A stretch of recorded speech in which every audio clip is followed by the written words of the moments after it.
Ngày nay nhằm năng bóng ôn từ mở cá test camera nó không Huawei Nova 11 Pro. Chọn đăng thao với miền APC class.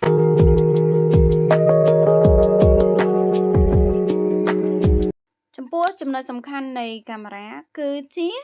một nghĩa thọt vlog bài nghi tại mà đòn.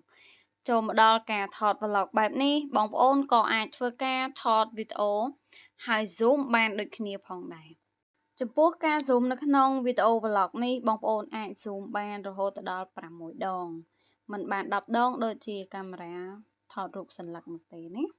តែអ្វីដែលបងប្អូនគួរតែចាប់អារម្មណ៍លើសពីការ zoom ទៀតនោះ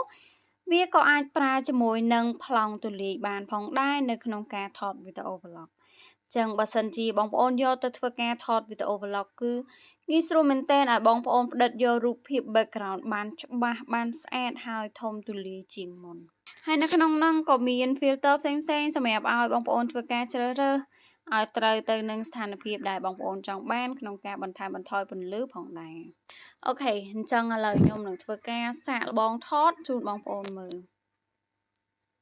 អញ្ចឹងសម្រាប់ការថតជាវីដេអូ vlog គឺបានន័យថាបងប្អូនអាចថតកាមេរ៉ាក្រោយហើយត្រឡប់មកកាន់កាមេរ៉ាមុខវិញដោយមិនចាំបាច់ធ្វើការបិទជាមួយនឹងវីដេអូនឹងទេគឺបងប្អូនអាចធ្វើការថតមុខហើយនិងថតខាងក្រោយបានក្នុងពេលតែមួយតែម្ដងណានៅក្នុងវីដេអូតែមួយបែបនេះ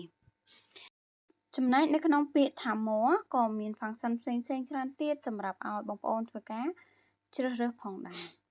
ហើយបងប្អូនក៏អាចថតវីដេអូកម្រិត 4K នៅកាមេរ៉ាមុខជាមួយនឹងប្លង់ទូលាយបានផងដែរបន្ថែមពីនេះបងប្អូនអាចថតវីដេអូពីរប្លង់ក្នុងពេលតែមួយបានគឺទាំងកាមេរ៉ាមុខនិងកាមេរ៉ាក្រោយនៅក្នុងវីដេអូតែមួយបែបនេះចឹងការថតបែបនេះមើលទៅបែបតាក់ទាញហើយប្លែកអារម្មណ៍មួយយ៉ាងដែរបើសិនជាយើងថតបែបជា content sweet ឬក៏ប្លែកក្នុងនោះក៏មានជម្រើសច្រើនដូចជាមួយដែលខ្ញុំបង្ហាញនេះគឺកាមេរ៉ាក្រោយទាំងពីរតែម្ដងគ្រាន់តែខាងលើ zoom និងខាងក្រោមកម្រិតធម្មតា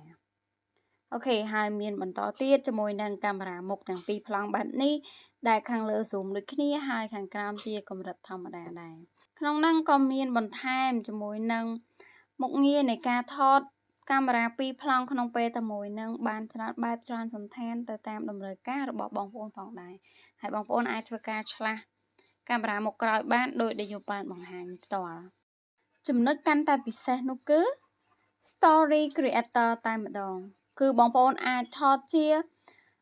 វីដេអូ creator ដែលមិនចាំបាច់ធ្វើការកាត់តនៅក្នុងកម្មវិធីណាមួយទេប៉ុន្តែបងប្អូនអាច